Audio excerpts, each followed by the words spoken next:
I think some stuff, not involving the NHL, but sort of almost in a on ice, off ice sort of situation, Hailey, took center stage. So just to get our listeners a little bit familiarized with this story, because this is from the East Coast Hockey League. And I understand that there's not a lot of people that are paying attention to the Jacksonville Icemen and the South Carolina Stingrays. But here's what happened.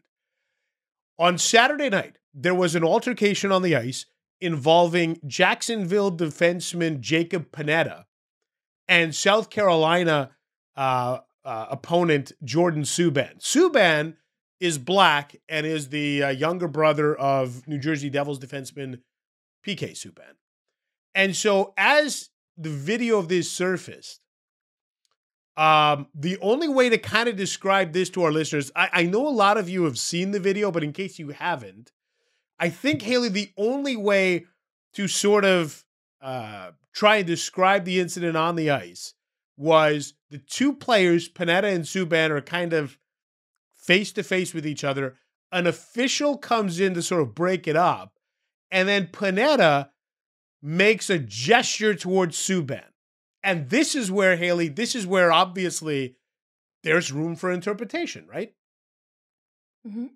Yeah, sorry, go ahead, Dean. Yeah, no. And really, the initial thought from Jordan Subban, which he certainly made very clear after the game, and his brother amplified that, PK Subban did on social media, was the feeling was that the gesture that Panetta made towards Subban was that of a monkey gesture, mocking him because he's black.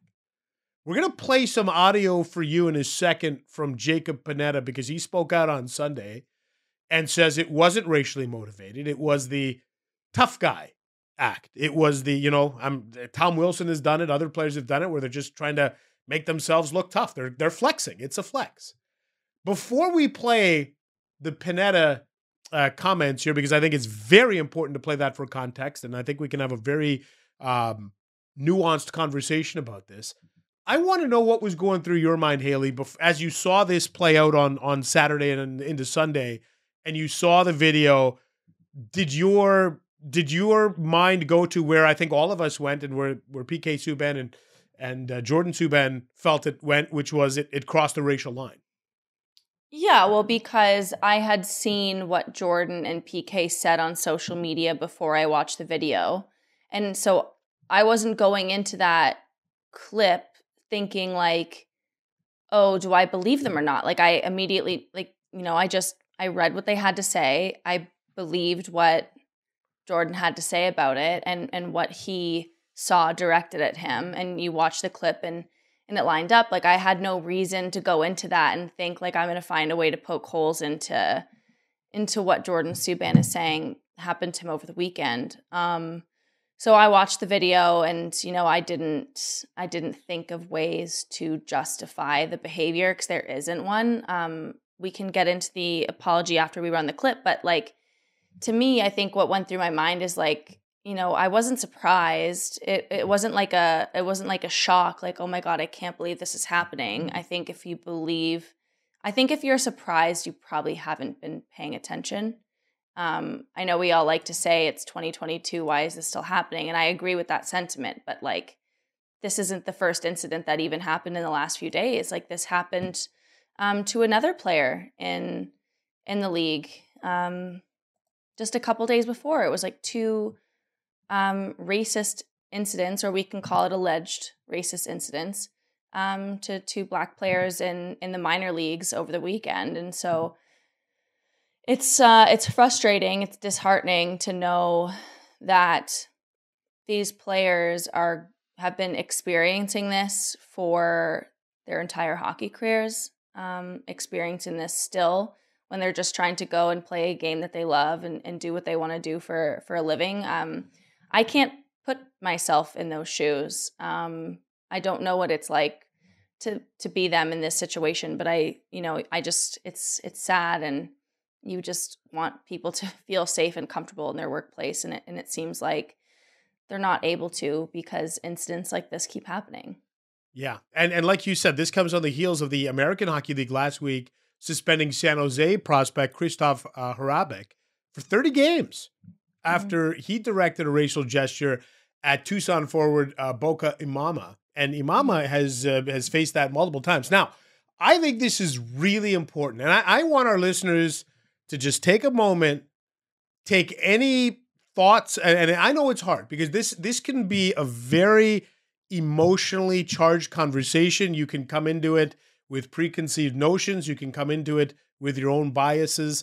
And I think it's important if you can try and just for the next 3 minutes, try and listen to the words of Jacob Panetta. And I think on the other side of this, I think we can try to have a better conversation here once we kind of get inside his headspace.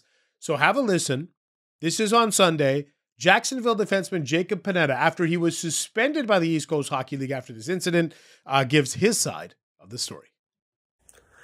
My name is Jacob Panetta, and I would like to address the incident that happened between the South Carolina Stingrays this past Saturday in the East Coast Hockey League. Jordan Subban and I were talking in a heated manner when the linesman got between us. When the linesman was between us, I said to him, "You're only tough once the refs get involved." And I did a tough guy bodybuilder-like gesture towards him.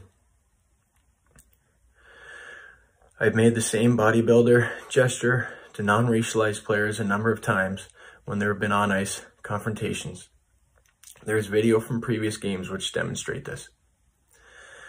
My actions towards Jordan were not because of race and were not intended as a racial gesture.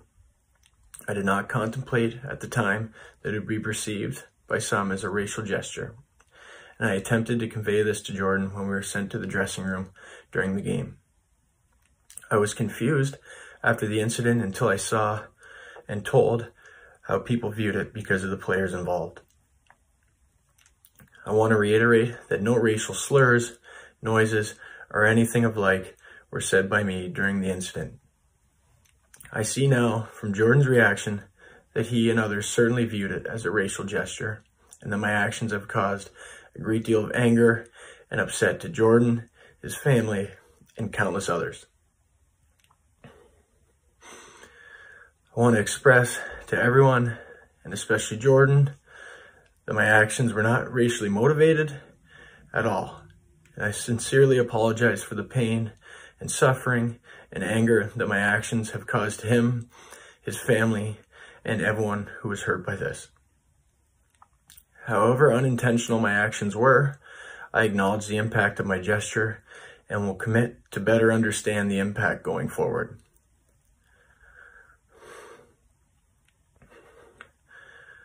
Those who know me understand that this gesture was not intended to be racial. This is not who I am. This is not how I was raised. But at the same time, I need to, and I will learn from this. Racism and other forms of discrimination have no place in society, including hockey. I believed that before, and I still believe that now. I intend to fully participate in ECHL's ongoing investigation in this matter, and I will continue to try and reach out and contact Jordan and the Subban family to express my regret. I want to thank the people who gave me the chance to play in Jacksonville and play professional hockey, and also my teammates for the opportunity to play for them. Thank you. All right. And, you know, Hailey, what this video has done, and obviously on a podcast, you're just hearing the audio, is it has certainly split the room. You got people saying, he's faking it. He's covering his tracks. This is written for him by a PR person. Listen to the staged nature of the apology. I don't buy it. You get the other half of the room saying, aha, cancel culture strikes again. You guys just jumped down this young man's throat when he didn't have the intentions. And look, the room is filled with emotions. The couple of things I want to point out that I appreciated from Jacob Panetta's apology here. You know, one thing I liked, Hailey, from what he said was, he said, however unintentional my actions were, I do acknowledge the impact of my gesture, and I vow a better understanding of that impact going forward. Like, I appreciate that. Mm-hmm. You know, I think for you and I, and our listeners to sit here in some sort of arbitrary court and dole out a ruling. Is he sincere? Yes or no? I don't think it matters. And I think you said this to me before the show, and I'm going to allow you the platform to say it here to our listeners. That apology, how it lands, it only really matters to one person, doesn't it? Yeah, I think it, do we accept Jacob Panetta's apology? Do our listeners accept his apology? I think at the end of the day, what matters is if Jordan Subban accepts Jacob Panetta's apology, because that he was the one who the gesture was made at. He is the one who felt like he was put in that position. Like that, we are all watching this play out. We are analyzing the situation. Fans are reacting to the situation, but like we're not the ones who just felt like we were racialized. Like I apologize. I don't know what the right word to describe what was done to Jordan Subban. Like we aren't the ones who were put into that spot. So I think what matters is if Jordan Subban accepts that apology and how Jordan feels, because at the end of the day, this is a wider issue. I think when you pull the lens back and you look at it, there is a bigger picture conversation to be had. This is a bigger picture problem, but at the core of it, this is something that happened between two people. And if, Dan from the suburbs or Ian and Hailey from Calgary and Ottawa accept the apology, it doesn't matter as much as how Jordan Subban feels about it. Yeah, no, it's a fair point. And I think, the only thing I don't like is now you've seen in the last 24 hours, here comes the people saying, everybody rushed to judgment and look at this and it's typical cancel culture. Like, I understand it. Like, this is what I want to make very clear to people. Okay. It's possible for two things to be true. Okay. Mm-hmm. And just hear me out on this. It's possible for two things to be true. It's absolutely unequivocally possible that the young man involved in this incident, Jacob Panetta, is telling the truth, and that he had no racially motivated intentions behind that gesture, and that there was nothing racially motivated behind what he did, and we can take him at face value. That can absolutely be true. Simultaneously, it can also be true that racism exists in hockey. I think there's so many people looking to jump on this with this aha moment with, see, you guys are just, you're creating stories where there isn't one. Okay, this one may not have been a story, but it is a story in a broader context. Yeah. It's no different than, if you recall, Hailey, and now I'm blanking on Jussie Smollett, the actor, who a couple of years ago, of course, infamously claimed he was the victim of alleged kind of a racist attack. And then at the end, it turned out he wasn't. Well, and then everybody's saying, look, this is what happens. It's all fake. No, two things could be true. Jussie Smollett could have fabricated his story, but racism still exists. And it's not unlike in NASCAR, where Bubba Wallace, remember the huge story where Bubba Wallace, his crew goes back to his garage and they're like, oh my God, there's a noose hanging inside the garage. And it created this talking point, and it did create a very poignant moment where all the drivers of NASCAR kind of rallied around him. And then, a few days later, the investigation comes out and says, well, actually, that's just the way that the rope was tied. It was not meant to send a message. And then you get all these people jumping in and saying, oh, look, we overreacted. And so there's a few things that we can learn from this, and absolutely unequivocally, one of the things we can learn as media members is to take a breath and not to rush to judgment. And maybe, if I go back and I look at my timeline on Saturday night, I absolutely retweeted that incident and said another racist incident in hockey, and this is garbage. And now I have to answer for that. And so my answer to that is I rushed to judgment. And in that case, I think maybe I was wrong, but I need to be better about allocating my rage. And I think so much of, I think what people don't like, they don't like performative measures. So when somebody just jumps on Twitter and retweets things and let's work on just being better people instead of being so performative. And I think maybe that was my problem on Saturdays. I rushed to retweet it when I didn't have the facts, right? And so as I sit here now, I take a deep breath. I say, okay, two things can be true. This young man, Panetta, Jacob Panetta, I don't think if I listen to him, I'll tend, like you said though, Hailey, what I think really truly doesn't matter, but I do sense the genuine pain in his voice, and I think that there's a realization there for him that he needs to be better, and if he's able to do that, that's great. But there's still work to be done. I hope people listening to this don't think because this was a swing and a miss that somehow this isn't a problem, because it is a problem. And the bigger problem isn't the stuff you see on video that's debatable. The stuff the bigger problem is the invisible stuff, the stuff you don't see, the systemic racism, the barriers that are there that aren't available on video review or replay. And that's what we need to try and attack in this sport. Yeah, well, I mean, how many of the incidents, Boko and Mama made a statement when his situation was happening last week, and he said, I've been dealing with situations like this my entire life. And how many of those weren't caught on camera?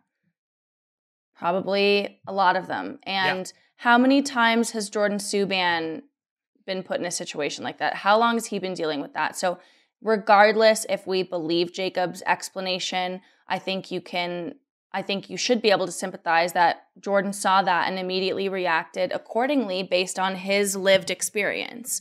And that's why, I don't know if, I would like to know how he feels about the apology. Like I said before, does he feel like that is sincere? Does he believe him? Is that enough for Jordan Subban to say, okay, I've moved on. However, let's not forget that this is still a serious problem. People are going to land on both sides of this. But I think what everyone on both sides needs to acknowledge, and certainly you hope that people are acknowledging that just maybe if one incident isn't what we initially perceived, it doesn't mean that this still isn't a problem, because we know it is a problem. And I think one thing I didn't mention that I felt after watching that is you're gonna tweet about it and use your voice and use your platform to uplift PK Subban's timeline, to uplift what happened to Jordan Subban and why it's an issue. But sometimes you feel it's just you do feel like you're making a tweet and it's what is this doing for anybody? What is us tweeting about this doing for Jordan Subban, for Boko and Mama, for any, BIPOC athlete, person in sport, in their own job? What is any of this doing for anyone to make their situation better? And, we can say we're watching the videos, we can say we're listening and learning, but what is that actually tangibly doing for these people? Because you can tweet all you want, but if you're a crappy person, if you're not a real ally, it doesn't mean shit. So that was my feeling. I was I'm just tweeting about this. What am I doing? What am I doing for this person? But if you don't tweet, then you feel like you're not using your platform properly. Right. And so this isn't about you and I, like I said before, but it's just in those moments, you just feel so sincerely for the people who are going through that. And you just wish there was I don't know if it's just, I'm sure it's not just me. I'm sure there's people listening and you in those moments, it's I wish there was something more tangible that I could do right now. Yeah. Other than hit send tweet. I agree with you. You know what? I think you really hit the nail on the head there. I think sometimes we are, we hit tweet and that's not enough. Retweeting this isn't enough.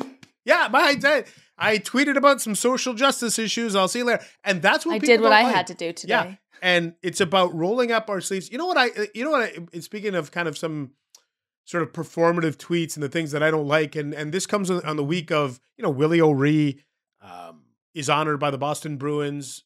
It was Dr. Martin Luther King Day in the United States last Monday. You saw a lot of NHL teams tweeting out about those two things. You know what I think would be better? Instead of tweeting out quotes from Dr. King or from Willie O'Ree, why don't you tweet out the number of visible minorities and people of color that you have in your employ? Mm-hmm. I'd like to know. How many teams in the National Hockey League would be willing to say, out of the 200 employees we have, these are the following, this is the breakdown of what we have. These are the people of color that we have working in our organization with a voice. This is the number of women we have in our organization with a voice. And that to me would be more useful than a tweet with a screen grab quote from Dr. Martin Luther King about how we need to be better and then trying to apply it to the sports world. And that's what I would like to see as we talk this out about what do we want to see beyond, big platform media members and organizations tweeting about this. I'd like to see some real action. I'd like to see some accountability here from even the NHL. They put out a statement after the incident in the East Coast Hockey League. It was like, this is just a boilerplate statement.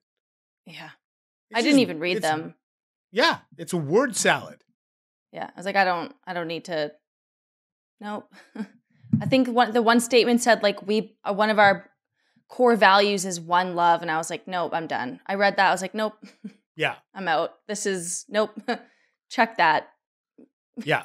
Be better. Exactly. But when we say be better, I think we also need to be better. I think so, and again, and it goes to just tweeting things. It's what did we learn? Like, we can't go into every situation saying we know the answer. And so I'm going to look at this Jacob Panetta thing and remember this and say, okay, I need to be better to take a breath and let it breathe for a day or two, and then maybe weigh in on it when we have a little bit more context, which I feel like what we're doing here on this show. But again, this is a very complicated situation, and I'm very mindful of the fact that people come into this with preconceived notions. It's very hard to get people to change their minds on certain things. And if you come into a discussion and you're hell bent on looking at it in one way, it's going to be awfully hard. And I think I got to do a better job of being a little bit more flexible and understanding as well. Yeah, I think for me, having these kind of difficult conversations is important, but still I kind of stick with, at the end of the day, I am not the person who is racially abused is probably, I said before racialized, and I said I apologize. I don't know if that's the right way, but I think if you're not the person who is racially abused, we don't get to accept the apology on behalf of Jordan Subban. So I think while having these conversations and using our platform is important, it's not for us to say, we believe you. I accept your apology, Jacob. That is for Jordan Subban and Jordan Subban only, because he's the one who was put through what he was put through.